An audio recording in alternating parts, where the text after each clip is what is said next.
Welcome to your September ACE Talking Circle. I know we saw many of you in August, but a few of you weren't able to make it then, so I'm glad you were able to make it in September. We'll go ahead and kick off.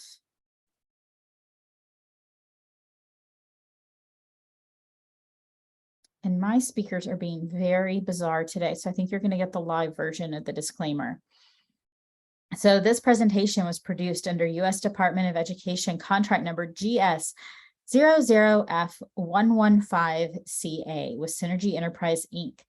The views expressed herein do not necessarily represent the positions or policies of the U.S. Department of Education. No official endorsement by the U.S. Department of Education of any product, commodity, service, or enterprise mentioned herein is intended or should be inferred. So today we are going to do a few reminders about things like your APR updates, your budget revisions. We also have some time for your burning questions because I know many of you have some questions as we're kicking off a new grant year. And then also a little time to do some sharing about what's going on in your programs and what you have planned as we head into the fall. And with that, I'll turn it over to Bianca to welcome everybody. Yes, hello everyone. I hope everyone's having a great new school year and soon to be new fiscal year. Everything is wrapping up here. I know I have been extremely busy, but we're definitely trying to get those GANs out as soon as possible for your continuation awards. I've also taken on the program officer position for APR. So I have been added even more to my plate. So yeah, if there's been any slow response or delays, I truly apologize.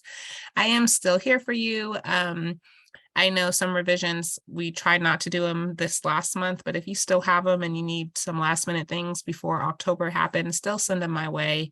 I will look at them. And I do want to be there for you all in those needs. So any questions or concerns, if there's an email that you sent and it's been a while, please send it again. Again, I'm truly sorry, but the slate is pretty much done and approved, so the GAN should be coming out really, really soon on those updates.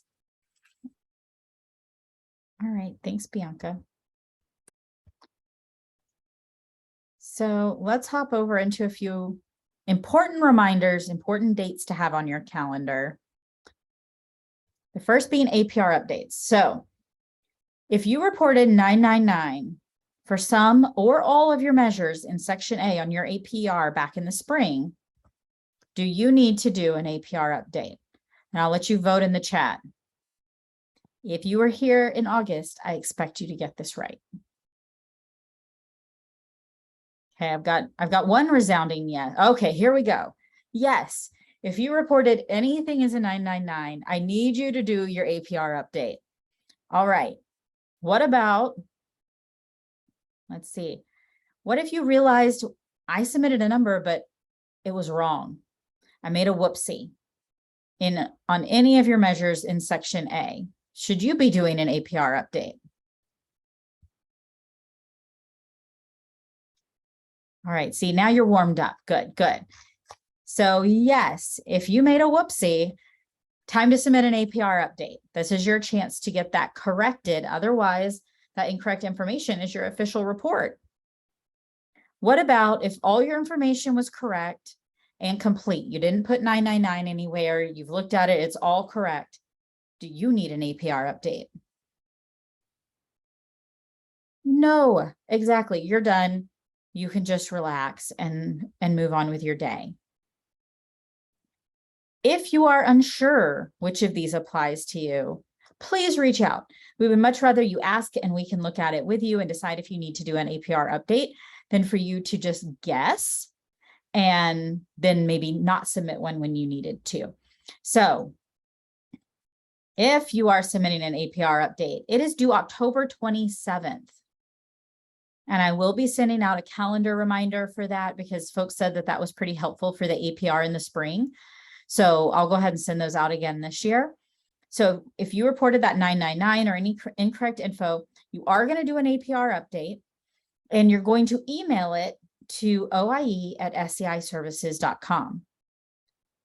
Now you're welcome to copy Bianca if you want to, but if you send it only to Bianca, you're making more work for Bianca because she then has to turn around and send it to the OIE account so that we can compile all the data together.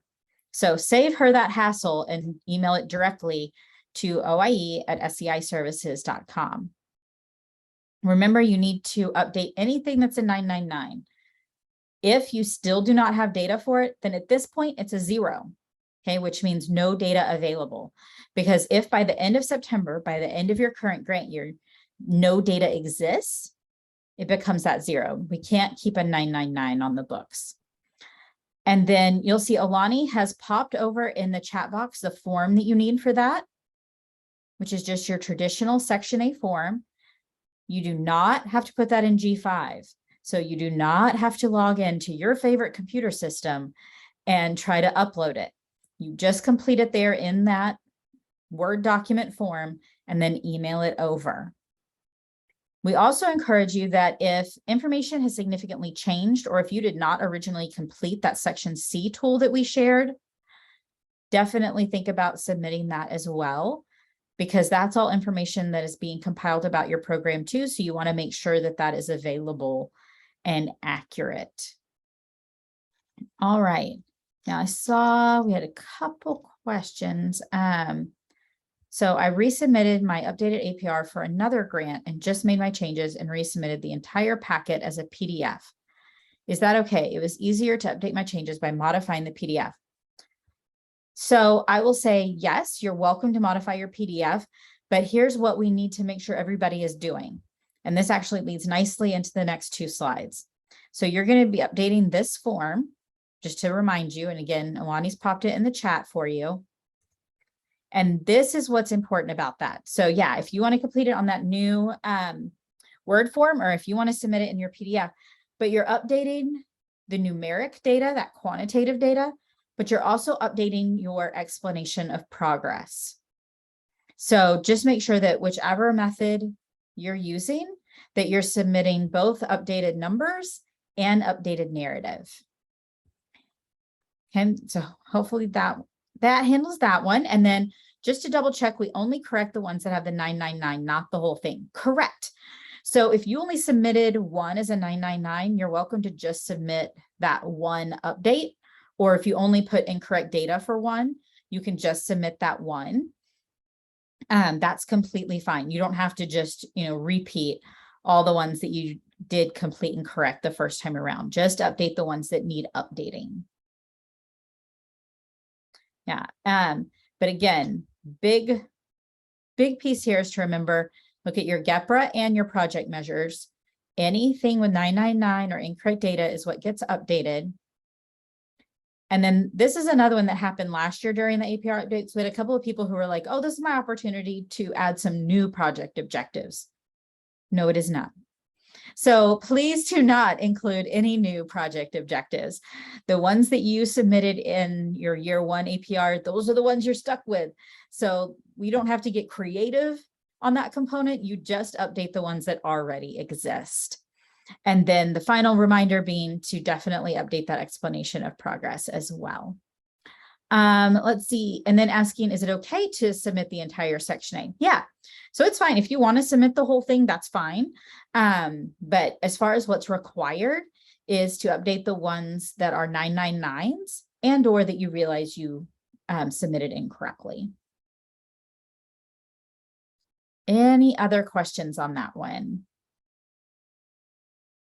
All right. So Alani, again, re-put that form back in the chat box. So it's super easy for you to grab.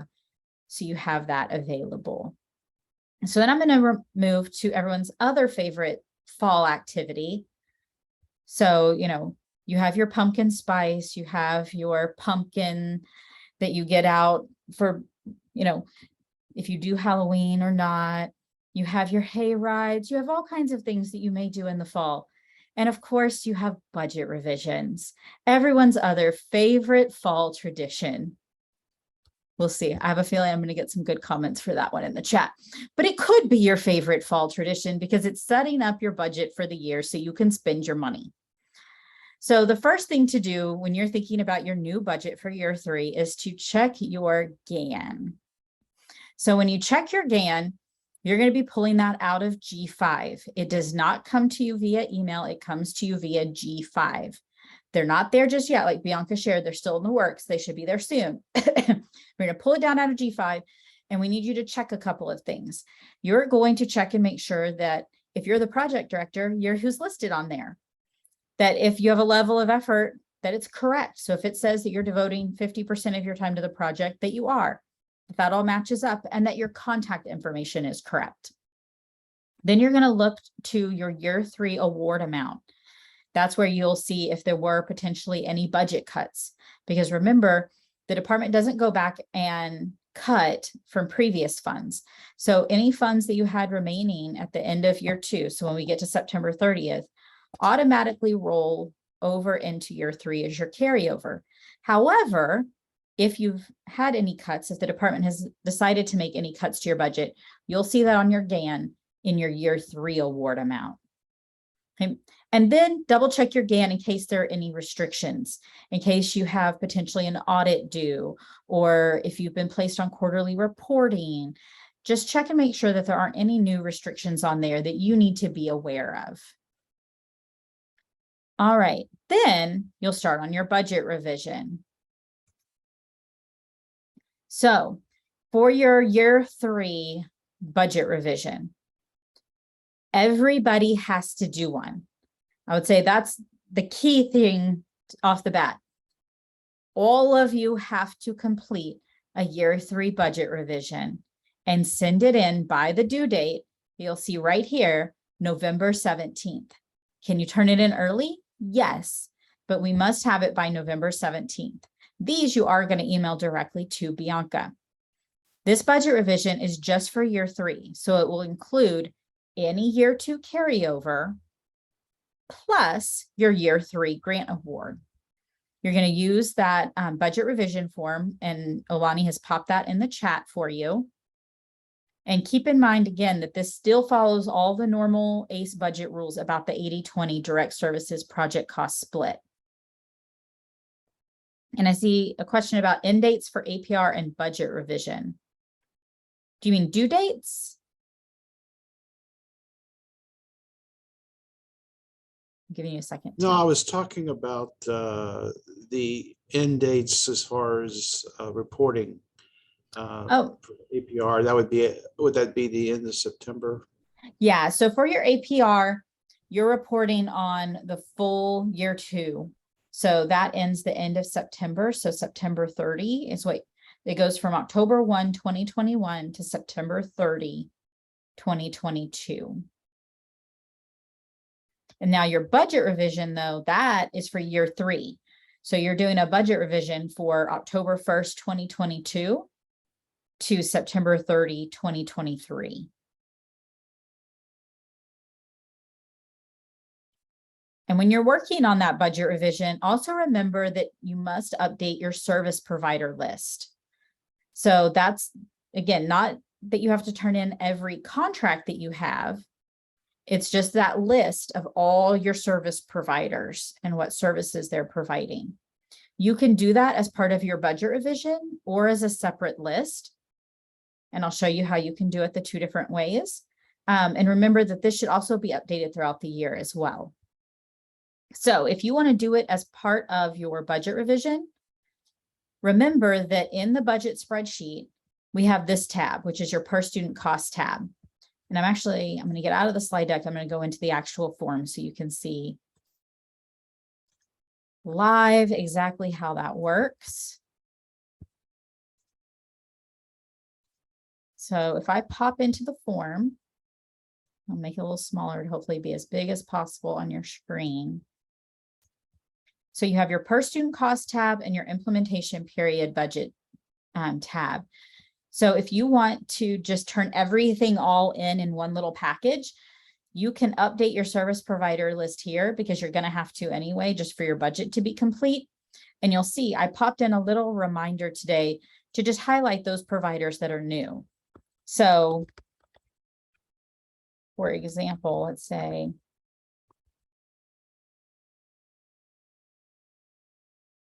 those are actual names of providers. And provider A C, and D are all ones that I've used before, but provider B, that's somebody new. I haven't used them before.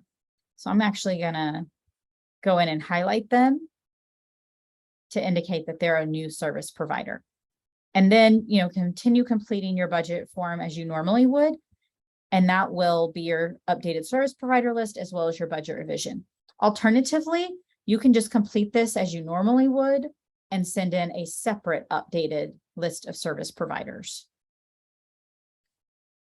I will remind you, make sure that you're using this new updated budget form, because you'll see it has the new year 3 dates, a spot for your new year 3 award once you get it on your GAN.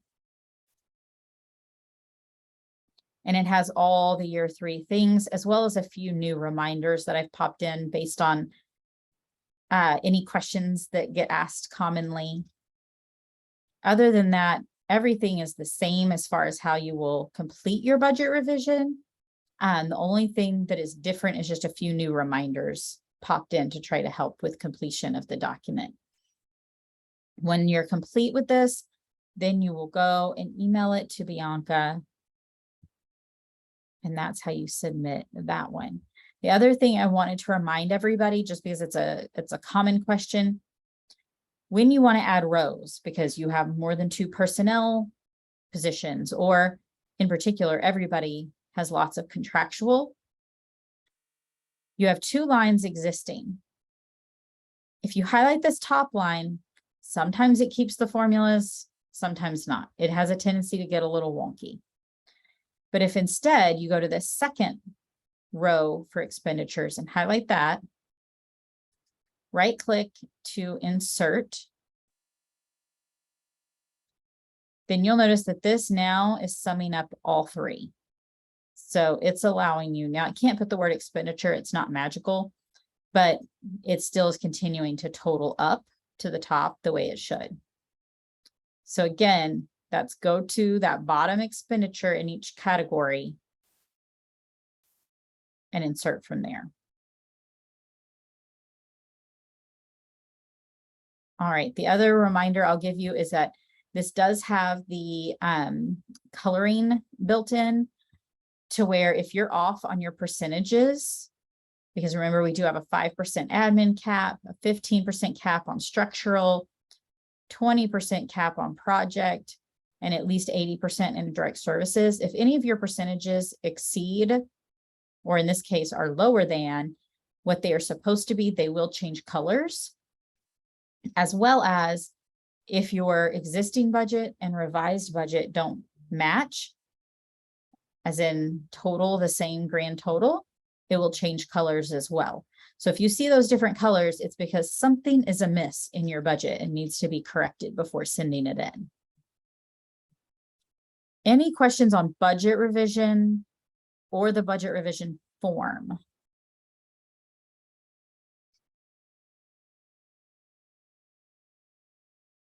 What about on your service provider list update or year 3 GANs? If we know a new service provider won't begin until after the provider list is due, therefore their contract won't be executed until later down the line, do we still include the individual and or programs info? So if you already have a contract in place, but let's say they're not going to start until December, but you already have them scheduled, booked, it's fine to go ahead and include them.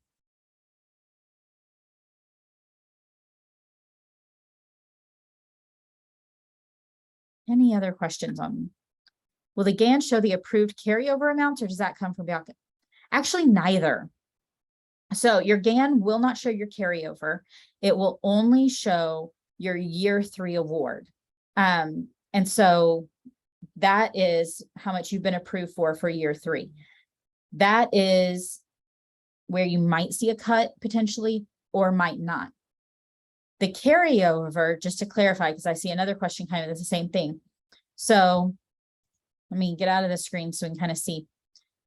If on September 30th, you have $78,000 left in your budget, then that means you have $78,000 of carryover in year 3. There is not a request procedure. There is not an approval procedure. Whatever carryover you have remaining on September 30th is your year 3 carryover. What happens is, let's say alternatively, you have $350,000 left on September 30th. Then there are good odds that the department saw early on that you weren't spending your money. And so they don't go and take the money they've already given you. They take it from your new money. So your year 3 money. So you would still have $350,000 of carryover, but instead of getting your expected year 3 award, maybe you thought you were getting another $400,000 in year 3. Maybe they cut that down to just $200,000. Okay, so then you would have your $350,000 carryover, plus your now reduced year 3 award of $200,000 for a total budget of $550,000. Okay, so just to kind of recap that, you don't request it, it's not approved. It's not something you have to send in and ask how much carryover you have or you're getting. Whatever is remaining in your budget and in your account as of September 30th, and you should be able to go into G5 and see that if you have view only budget access. If you don't, get your budget folks to look. But whatever money is remaining, that is your carryover. Where you may see a reduction is in your year 3 award, which that will be in your GAN. Does that answer everybody's question? Let me know if you have other questions. Yeah, exactly, Dara. Any other questions about carryover, GANs, service providers, budget revisions? All right, I'm going to ask Alani to pop the budget revision form in there again, just in case you didn't get it earlier. And remember, those are due November 17th. So APR updates, October 27th, budget revisions, November 17th. All right, let's hop back in. As you are working on APR updates, as you are working on budget revisions, if you have questions, if you need help, that is what we're here for on the TA team. So you are welcome to reach out via email at oie@seiservices.com. You can shoot over an email and we'll get back to you as quick as possible. Or if you would rather hop on a Zoom and be able to kind of look at it and talk it through, that's fine too. You can always schedule a coaching session and we can set a time to be able to work on that as well. All right. That moves us into our burning questions portion of the day. So as we think about that, does anyone have any burning questions currently? Anything that you were hoping to get feedback, whether it's from Bianca, from the TA team, from your fellow grantees? If you have a budget reduction, do you use the new amount for your 80/20 direct services calculations? Yes. Yeah, so if you thought you were going to get 400,000 and your budget was reduced to 200,000 for the year, you now have to split that 80/20 with your $200,000 award. Correct.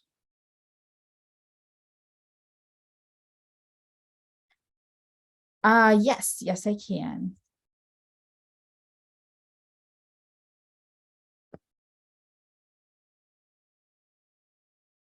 Other questions?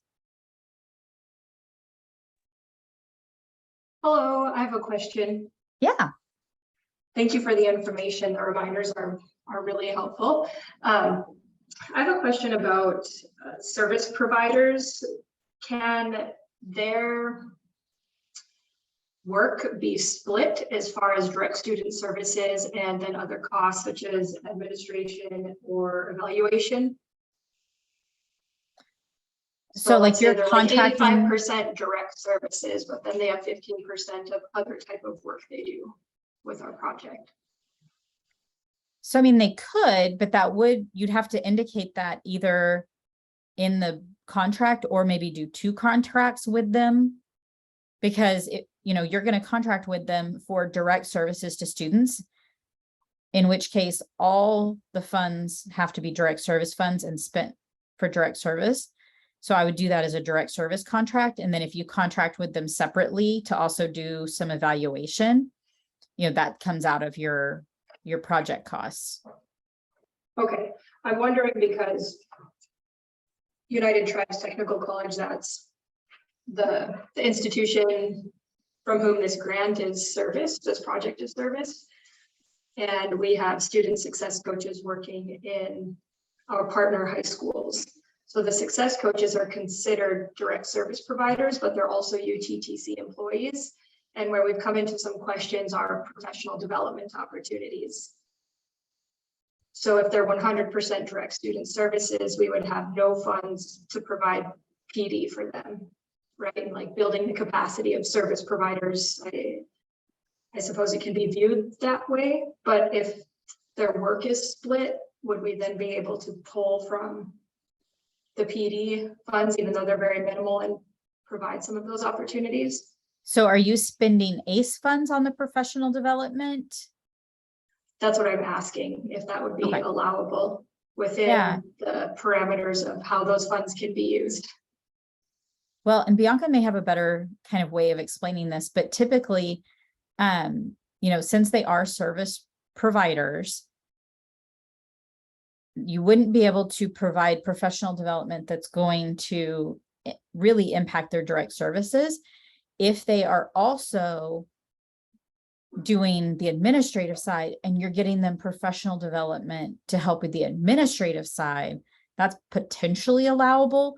But if you're just saying, well, I want them to have professional development, so I'm going to pay for that out of the project cost side, since I know it can't be direct funds, but it's the type of professional development that's impacting their direct service, then that wouldn't be allowable.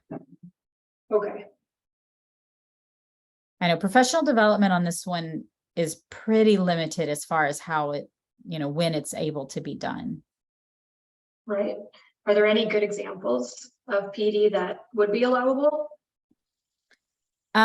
So like a project director going and getting training on budgeting and how to, do budgeting or project management, that type of thing.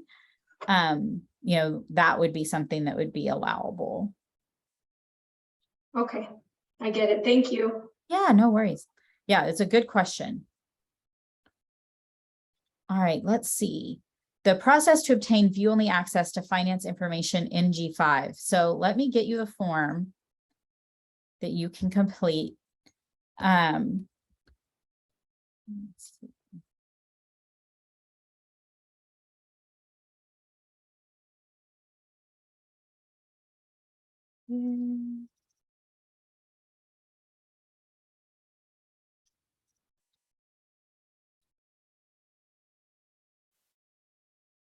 Oh, here we go. This one should. Let me make sure I'm getting you the right form, and I'll pop it in the chat momentarily. But it is a form you complete. You have to have your school district or whoever your authorized representative is, typically sign it, and then you submit it, and then they can add that view-only access to the budget. And it's really nice because you can't mess anything up. You're not going to accidentally make a drawdown or anything like that. You can just see when the drawdowns are happening and how much they're happening for, which can be really helpful. If you have to pay for a service in September, but the service isn't until December, should that be in year 2 or year 3?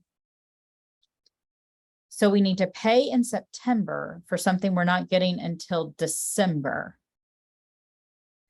Is there a reason we have to pay for it so soon? If it's being paid on a per student cost, have the kids already signed up for it? And I'll give you an opportunity to kind of pop that in. Would someone have already reached out to our organization if we're getting a reduction, or is it a surprise on the day the GAN arrives? It is a surprise on the day the GAN arrives. So that is not something that you get like a reduction letter necessarily in advance. So that's why you want to definitely make sure and check that GAN. And then Dara sharing, I just have the service provider include the cost of PD in their service to you. That would mean that the grantee isn't responsible for paying for the PD, but the service provider is. Yeah, and that's what some service providers do. Like, when you contract with, say, a Sylvan, they don't really tell you what they're spending developing those staff versus paying for the building versus, actually paying personnel. Okay, so it is on the per student cost. They already signed up for it, but you're having to pay for it that soon. Is there any way to pay for it after September 30 so that it's in the same budget year? Like October 1?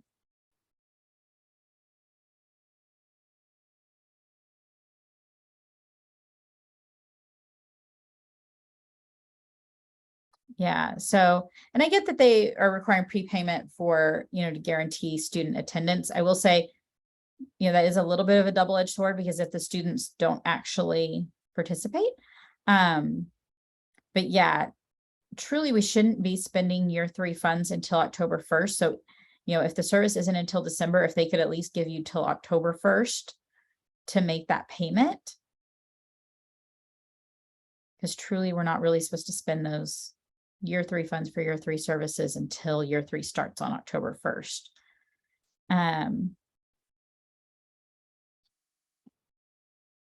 Let's see.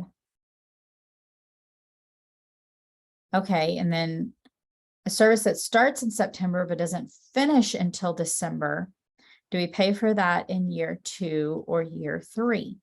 So it kind of depends on how you have that set up in your contract. So do you have it set up where you're paying for that service like each week as they do it, or is it just a payment at the end of the time? If your contract is that you don't make that payment until they complete the service in December, then you would just pay it out per the condition of your contract in December. But that likely means you will have some year 2 carryover because that's a service that you started in year 2.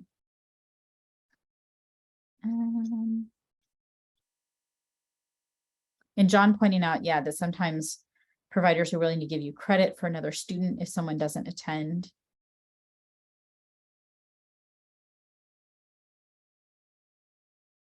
Any other questions? I was scrolling back to make sure I didn't miss any.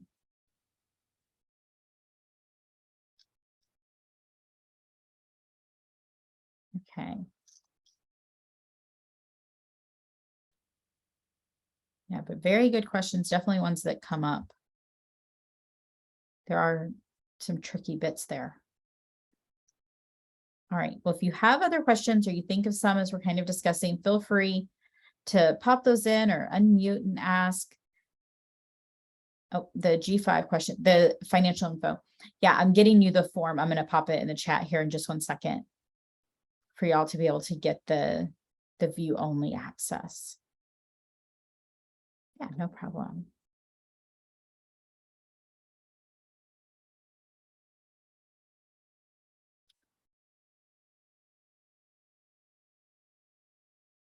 Oh, can I review the recommendation for prepayment for services provided in year 3?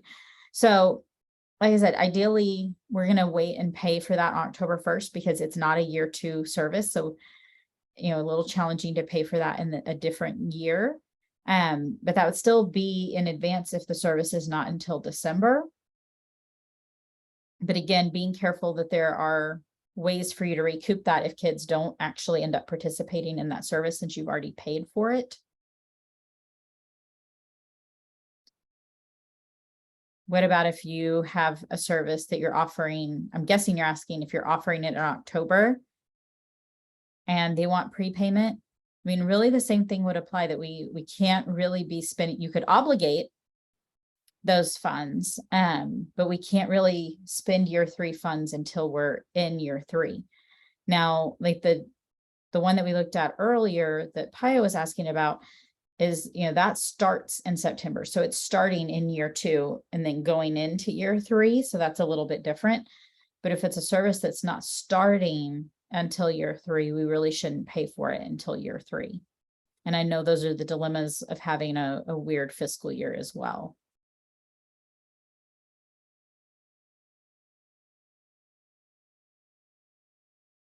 Any others?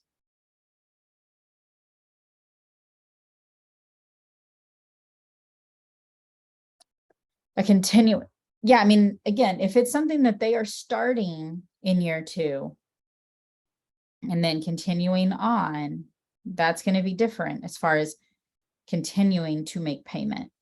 But if it's a matter of you're prepaying for something that is going to be provided in the next grant year, we got to wait till October 1.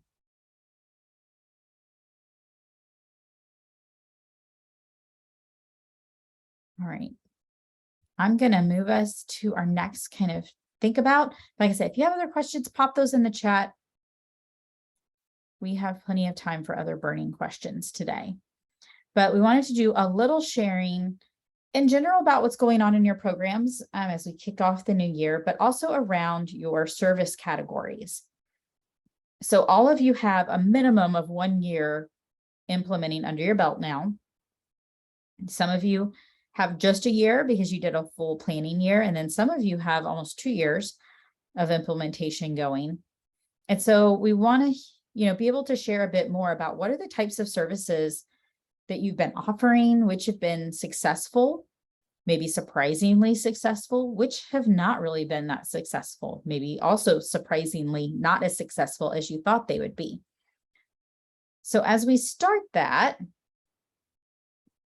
I have just a quick little service category poll I'm going to launch.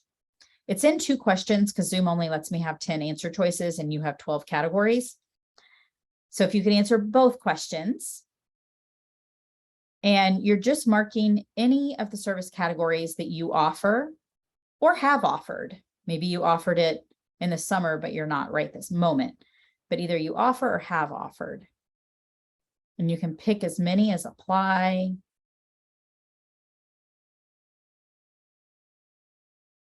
I'm looking to see what types of things everybody's doing. If for some reason the poll is not showing up for you, if you're on a mobile device, try scrolling over. Otherwise, you're welcome to also just pop the categories that you're offering into the chat.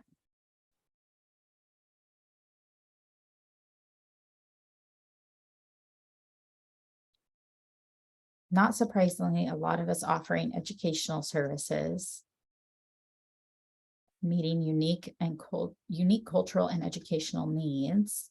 Those are all pretty high.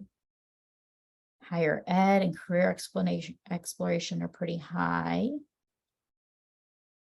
And let's see our other ones.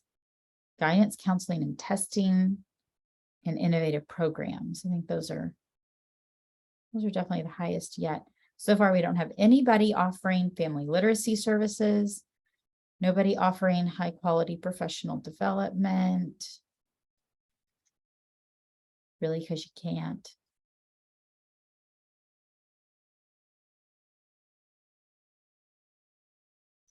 I promise I didn't put that in as a trick. It's just one of the 12 categories.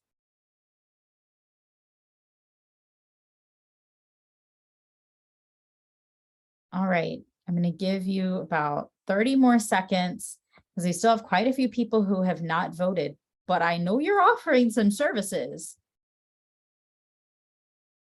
So hopefully you will share with us what those are.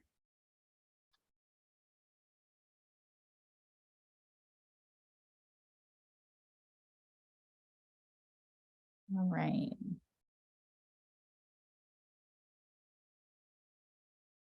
Winding down, I'm going to poke the button. So if you're trying to vote, just know you're almost out of time. All right, I'm going to pop up our results on the screen. So you can see it ended up being educational services, definitely at the top end of things, followed by higher ed, career exploration, unique cultural and educational needs. And then in the tier right under that, it's going to be guidance, counseling, and testing, and innovative programs. And then the next level being entrance into institutes of higher ed and bilingual and bicultural programs. So thank you. That was super helpful. So let's talk through a couple of these. So let's actually start with our second most popular category. Okay, so instead of hopping into educational needs, because I feel like we get to talk about that a bit more, let's hop into some of those tier 2. So when we talk about partnership projects for higher ed, what types of stuff are you doing there? What are you partnering with in the higher ed realm? You can put it in the chat, you can unmute and share. What kind of cool things are you doing in that area?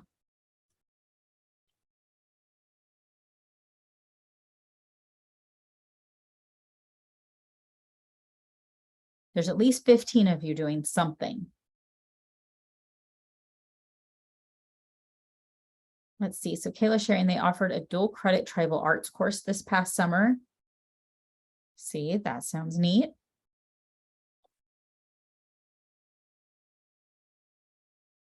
Being that you already work with a higher ed institute, that helps. What else are we offering? What other We're doing services? at Naval Prep, we're doing something similar to what Kayla shared with the University of New Mexico. We actually have an alumna of the school who's a professor at UNM, and she's leading a dual credit course on the history of boarding schools and the boarding school era. And so our students are going to be participating in this curriculum where they interview past alumni of boarding schools and learn about the influences within our community. Very nice. What a great partnership. Well, and okay, people are warming up in the chat now. Let's see. So for higher ed, we've got STEM kits for kids to complete with their families,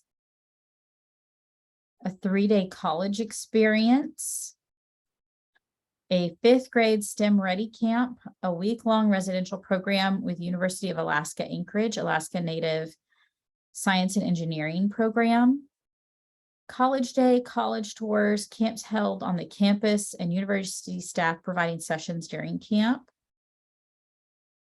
Well, and Pamela, I don't know if you're somewhere where you can talk or if you want to pop this in the chat, but we had a request for more information on what the STEM kits are that you're having kids do with their families.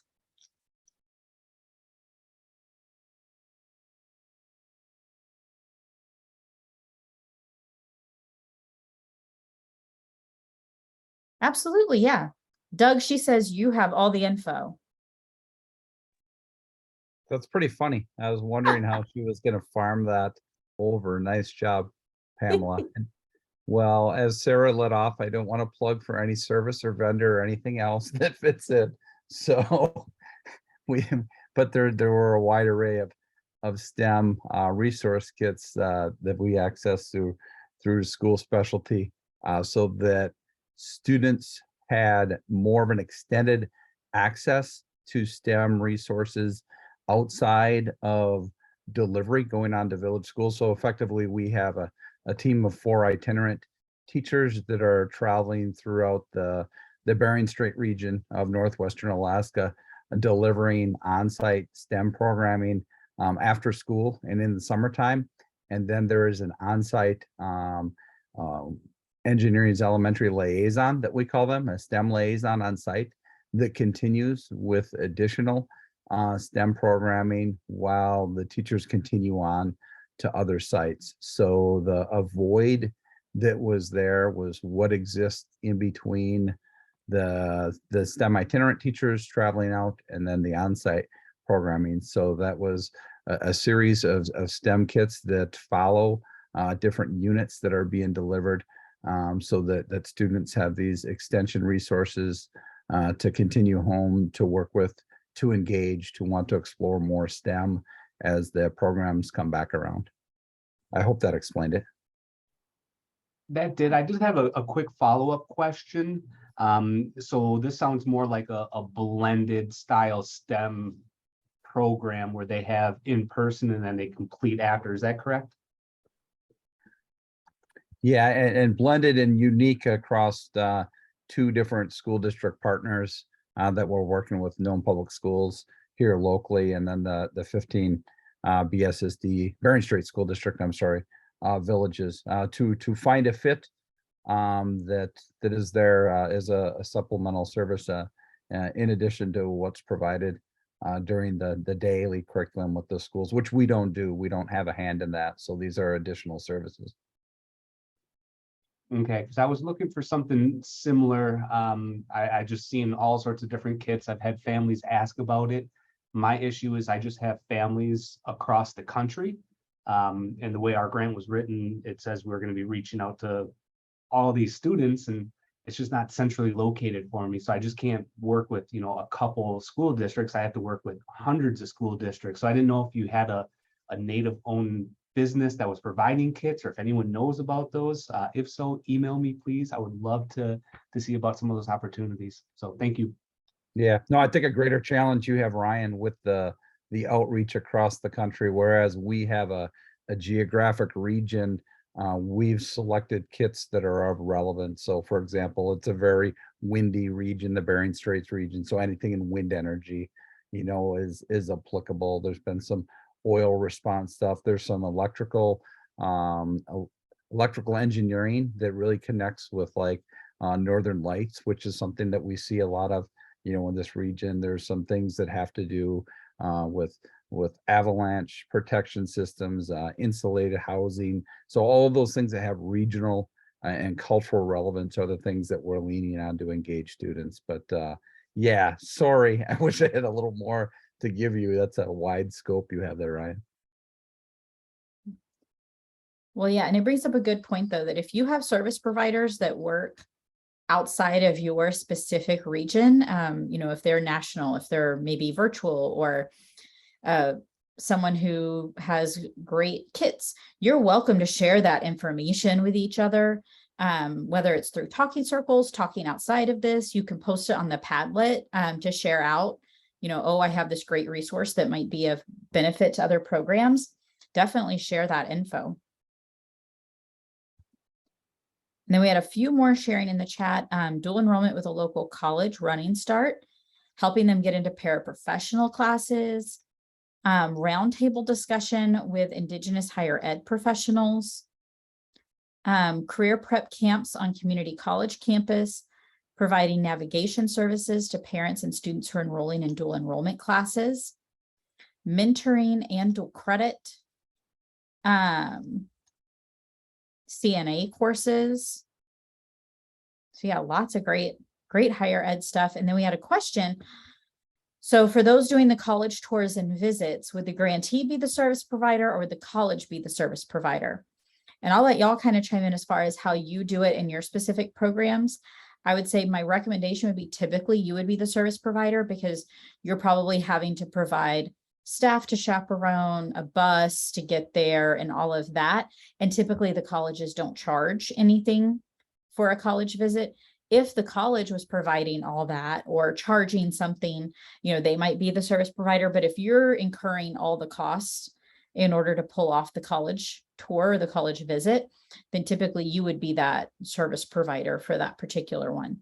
But, you know, everybody else, is that how y'all are setting it up when you do the college tours? Or do you have a service provider who does that for you?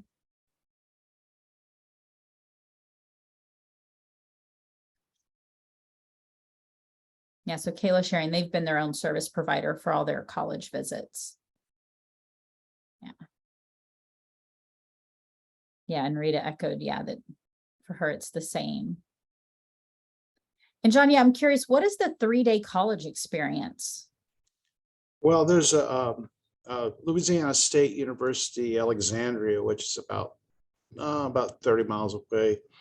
And they created like a 3-day workshop where we brought the students in. Now I have to say we haven't done it with our new grant yet, but I think it's a great idea.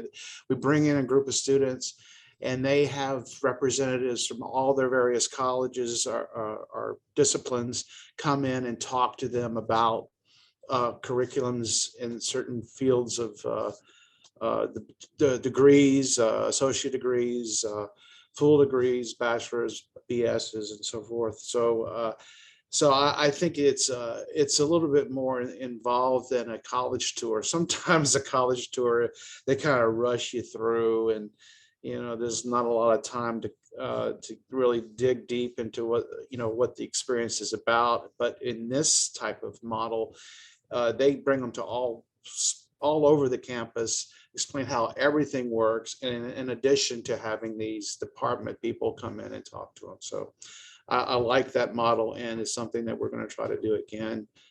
We're just now getting back into in person, so it'll make it easier for us to do. Great. And yes, we do the same. They provide it for free. We just have to get the students there, and a lot of times we have to feed them lunch. Yeah. Yeah. Yeah. Can't make it through a whole day of college without probably eating lunch. Yeah. Right. And I see, Ryan, you had your hand up. Yeah, just kind of joggle my memory there a little bit when he was talking. I think this is a really cool opportunity, and only done it virtually. But I know a lot of universities love getting in contact with our students, and typically they'll have like pre-college course things already set up. The main issue that I know my students have been having is transportation, and some of them do have fees from the college. So I've worked with a few colleges to open up spots for our students, and then I promote it to our students within our program. They don't become a service provider per se, but you can add that service providing by doing the transportation and any other resources needed for those students to get there, and also helping them apply, because some of them, there's applications for some of those pre-college whole week kind of courses that they get to stay on campus on a dorm, they get to meet all professors. So I think that's a really cool opportunity to explore for everyone. Absolutely. Well, and let's see.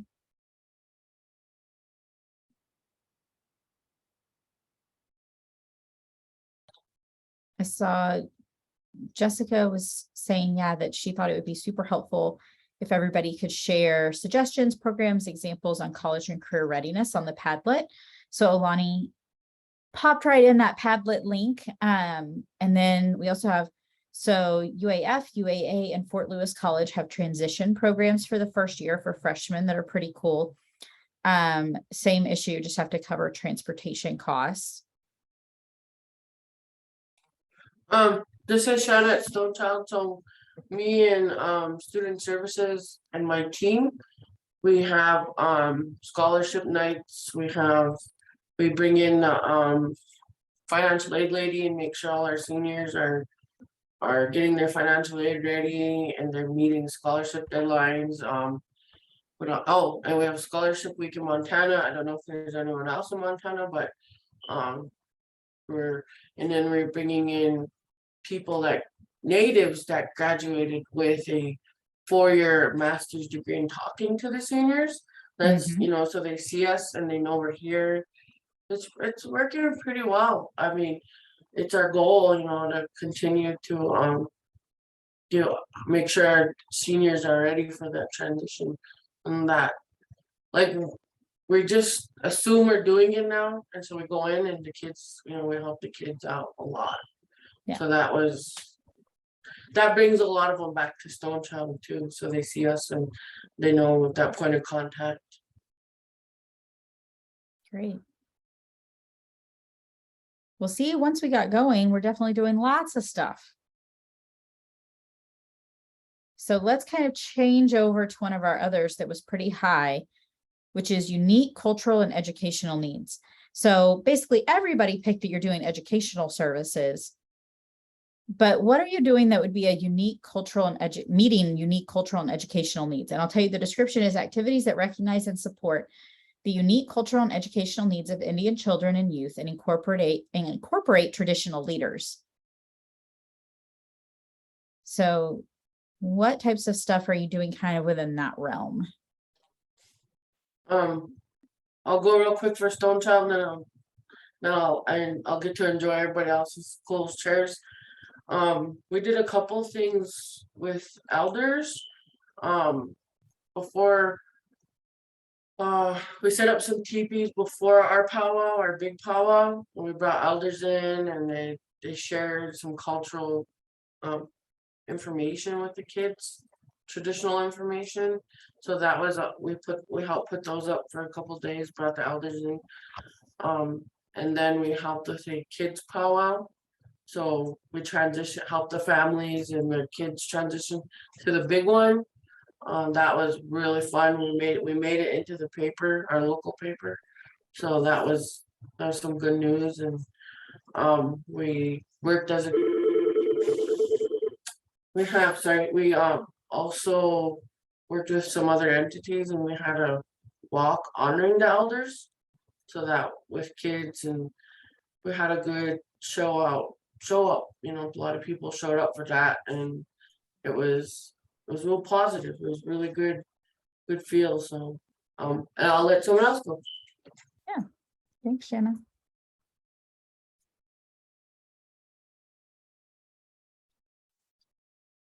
Let's see, John sharing they're doing Tunica language classes, Tunica Biloxi cultural craft circles, and stickball.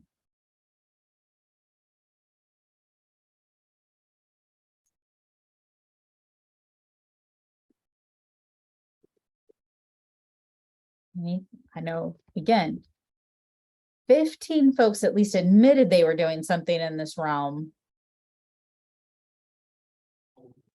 I always share these items. So I think I've shared the majority. It looks like Doug has his hand up. We'll go to him.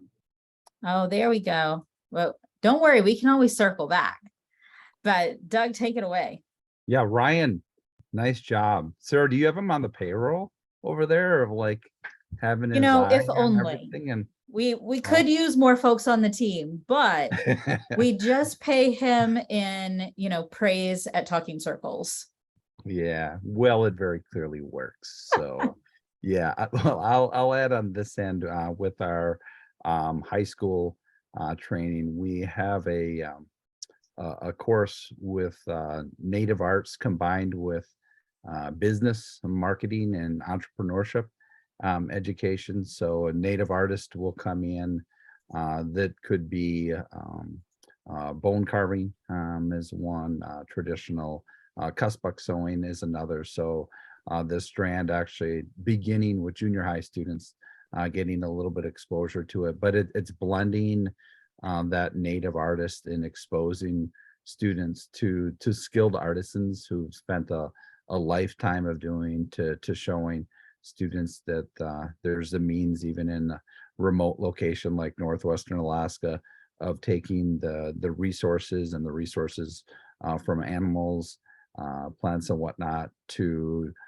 create beautiful works of art, but then blending the business and marketing piece to show them and going to a local consignment place in town to show them, like, if you were to bring here and sell, like, that element of markup that occurs. So if you can do that piece yourself, the increase of earnings that comes your way. But there's so many talented artisans in our region, and so many of those being elders who've done it for a lifetime to lean on is a great way to mentor students into that as an option too in the future.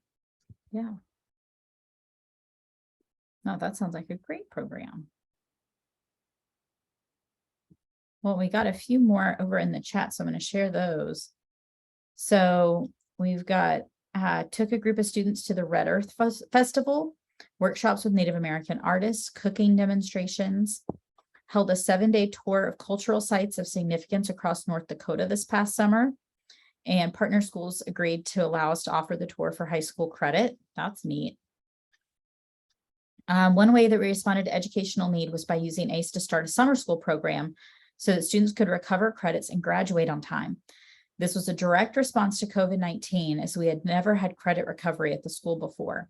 So yeah, so while you may think, oh, well, everybody does credit recovery, everybody doesn't do credit recovery. So yeah, starting that so that students can stay on track to graduation. Another program that we have is the middle years program through the International Baccalaureate. It's amazing to see the students complete personal and community projects throughout that initiative. And then wondering how athletic sports programming can be categorized across the criteria. Our previous athletic services have also been embedded in an Indigenous context, which lends itself to cultural and even language programming. Capoeira, lacrosse, and running and land-based learning.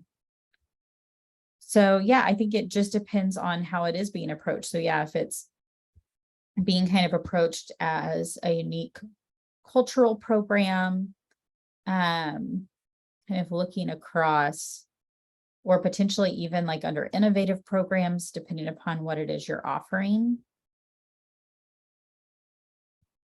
And if anybody, is offering something similar, like the capoeira, the lacrosse, the running land-based learning, how you've been kind of thinking about it and categorizing it, feel free to share.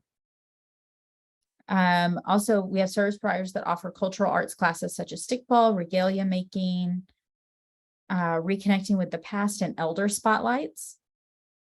I really like the elder spotlights. And if you don't mind, would you kind of either, like I said, feel free to unmute, or if you want to just pop over in the chat and give us a little more info on how you do your elder spotlights.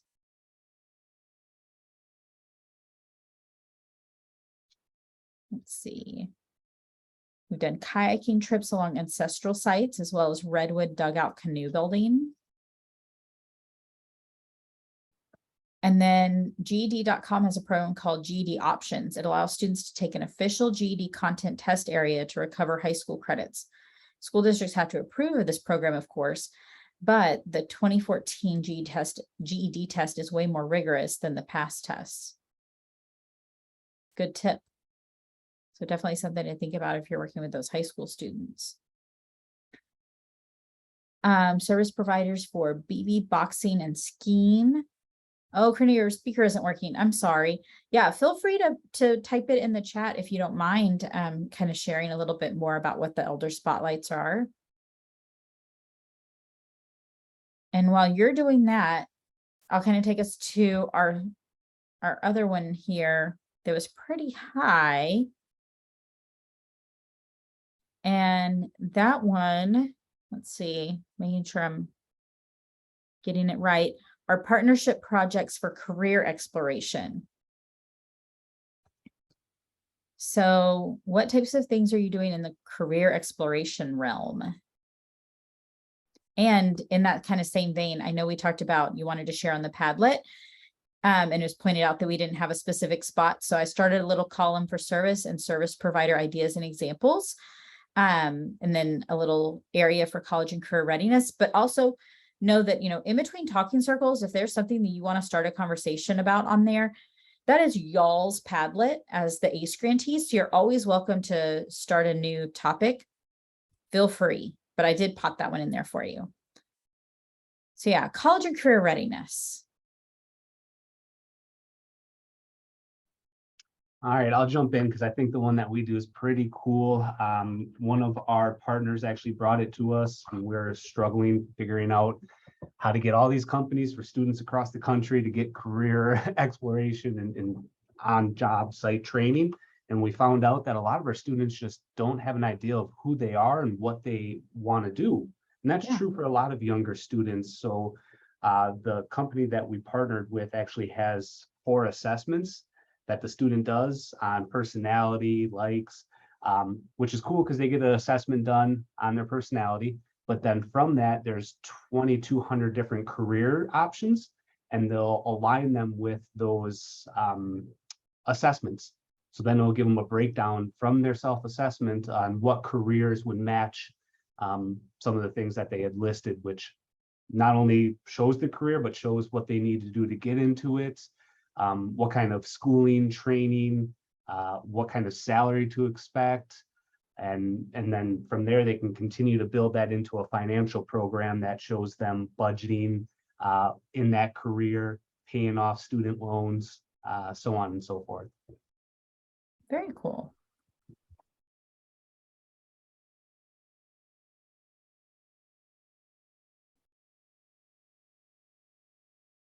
Oh. Okay, and then Corinna shared over about her elder spotlight. So our service provider is an elder and connects the kids with other elders and gives the students a glimpse of the past and their own personal experiences and struggles. And said the kids really connect with that class. Nice, I love that.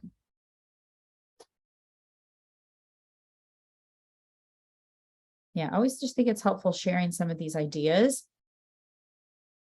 because I know we're all looking for different things to try out with students. And then Kelly was sharing, offered a career exploration camp hosted by local career tech. Awesome. Yeah, what other types of career prep type things are you doing?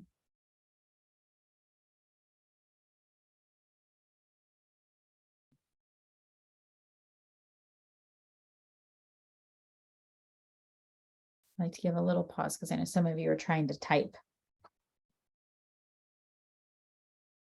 So Spencer sharing, Indigo Education Company provides an amazing product that helps students begin to plan for college and careers. And he shared a little link to what he's talking about. So that's over in the chat if you take a look.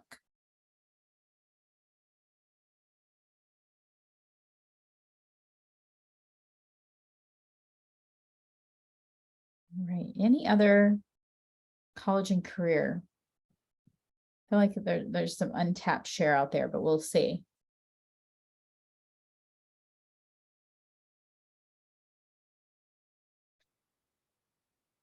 And while y'all are thinking, I'm just going to switch our screen so that in no way should stop you from sharing.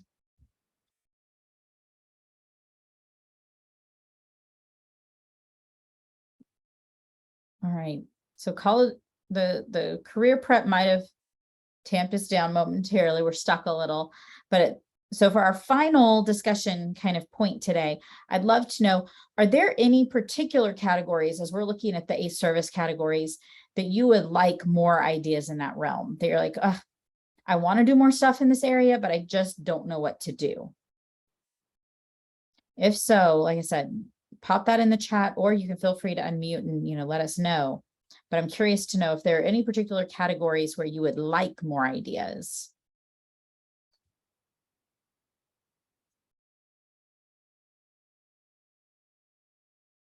And you don't have to be willing to share ideas. Just tell us you need more ideas.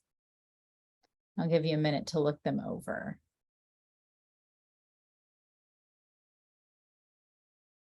And Doug had shared that for career exploration, they do a virtual tour and investigate programs of interest to then apply for 2-week exploratory training. Very cool. He's got a link there as well if you want to check that out. All right, so John asking the question, how is the partnership projects different from the entrance into higher ed? So if we look at the partnership projects between LEAs, local educational agencies, and institutions of higher ed that allow secondary school students to enroll in courses at the post-secondary level to aid such students in the transition from secondary to post-secondary education. Then the other one is programs designed to encourage and assist Indian students to work toward and gain entrance into institutes of higher ed. So there's definite similarities. There are definitely things that some of you are providing that I think would fall into both of them, because none of these categories are super cut and dried. But I would tell you, as far as kind of the designation I see sometimes between the two, is like partnership projects for higher ed often is like your dual enrollment. Often we'll see over there, like those, when you were talking about the program for like first year or first time college students, that type of piece more.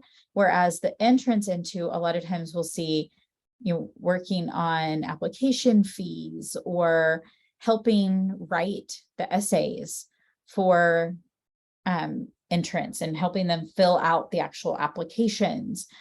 A lot of times that will actually be more where you'll see the college tours and the college visits. It might be more where you see working on filling out the FAFSA and filling out funding opportunities.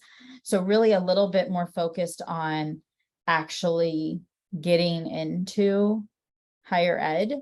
And then a lot of times the actual partnership projects for higher ed tend to be a bit more about actually engaging in higher ed.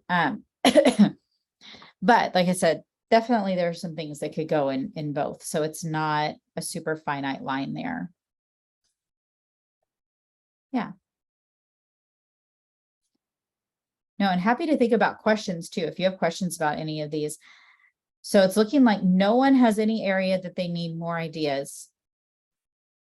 If that is not true, and there are areas you want more ideas, like I said, pop that in the chat. Otherwise, we will assume you have all the service ideas you need, and that's not something we're interested in really exploring more at future talking circles. So like I said, just let me know one way or the other. Just helps us as we're planning, because yeah, if you're good up on service ideas, then we won't delve into that as much. While you're voting on that, I will remind you that we do have that Padlet. So if I am taking a look over there, this all has not much changed since the August Talking Circle. A few of you went over and put links to things like your service provider selection page or your social media pages. But I really encourage you to please take a minute and do that. That is something that I've gotten feedback from the various grantees that they really enjoy being able to go and check out the other programs and see how they set up things, how they advertise things, what they're doing. So if you have just, a couple of minutes to go over there and share that, that would be super helpful. And then also, we had some folks who wanted to talk more about college and career readiness. So I've started a little discussion thread over there for that. And then thank you, Kayla, for sharing, looking for more ideas about approaches to credit recovery, specifically things you can do in the summer. So that's definitely something we can look into. Thank you. All right, and I'm going to pop the link to that Padlet again down there so that if I'm begging you to go share about your program, you don't have to go hunting for the link. It'll be nice and convenient for you. So here is that.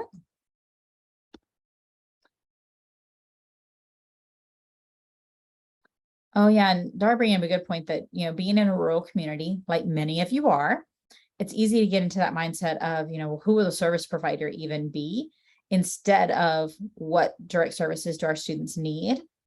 So yeah, definitely, if you're getting kind of bogged down in that, sometimes it is nice to dream big and then move into the logistical piece.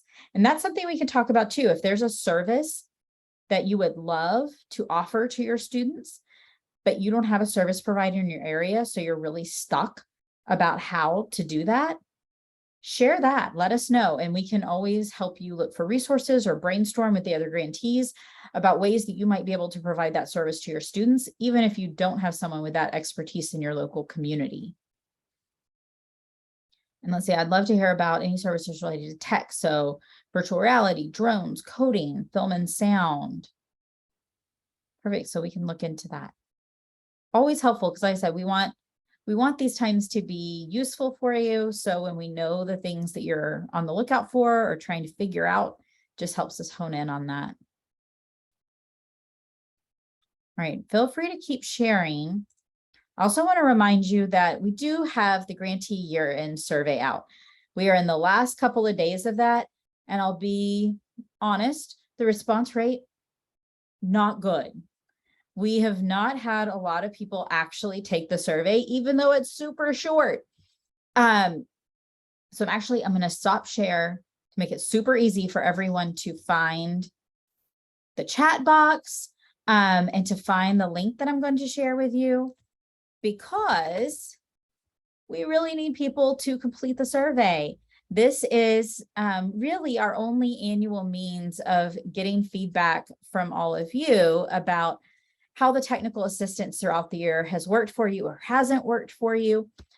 And it's for everybody on your team. It's not just for project directors. And that's a common misconception, is that, oh, it's just for project directors.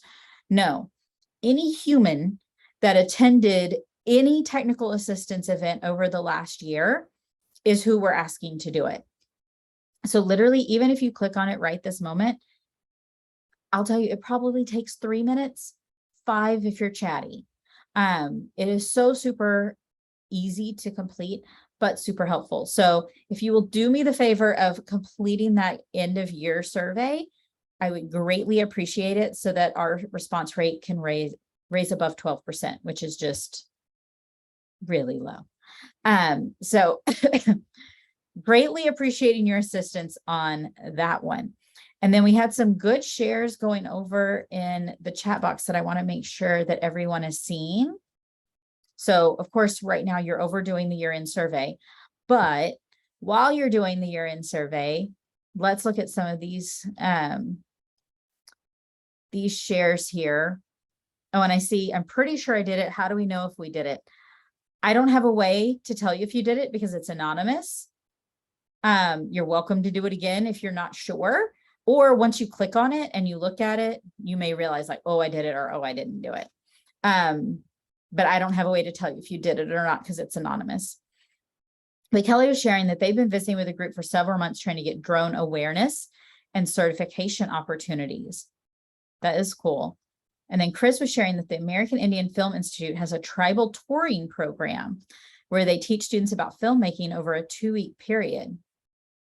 That's really neat. And definitely kind of cool because they could actually come to you. Very nice. Yeah, so keep sharing those ideas while you're taking the survey. And we'll keep going though.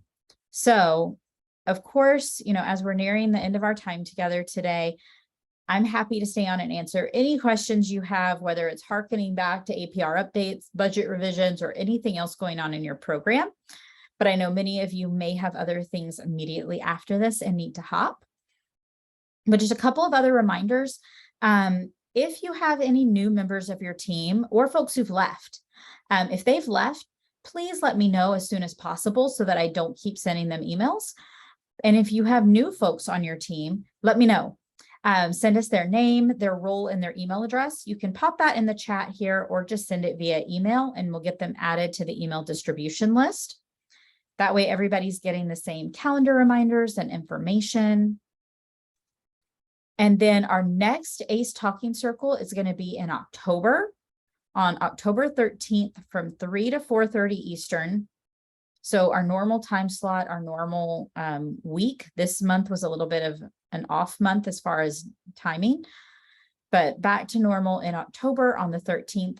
I'll be sending out the new year calendar reminders. So that's the other reason to make sure all the contact info for your team is up to date, as I'm going to be sending that out later this week. So make sure and update all that. And then our next office hours for September is on the 22nd from 1 to 2. So again, that's kind of our optional time where you can pop in and out, ask any questions you'd like, or just hang out and listen to everybody else's questions. So it'll be Thursday, September 22nd from 1 to 2. And then as we wrap, I'll pop up our end of event poll here. Encourage you to do both. If you can only do one though, it's that other one, the Survey Monkey one. And then I've got your wrap up contact info. I know most of you have that, but just in case you don't, of particular importance, there's Bianca's email. You'll need that when you send in your budget revisions, and our OIE TA team email, which you'll need when you're sending in those APR updates. And I see the question, will the directors meeting be virtual, in person, or hybrid? So tentatively, the plan right now is for it to be virtual. I hope that at our October talking circle, now here's a plug, a tease to get you to come in October, is that hopefully I will know that for sure and I will have dates. So you have to stay tuned in October for that info. That's how I keep you coming back.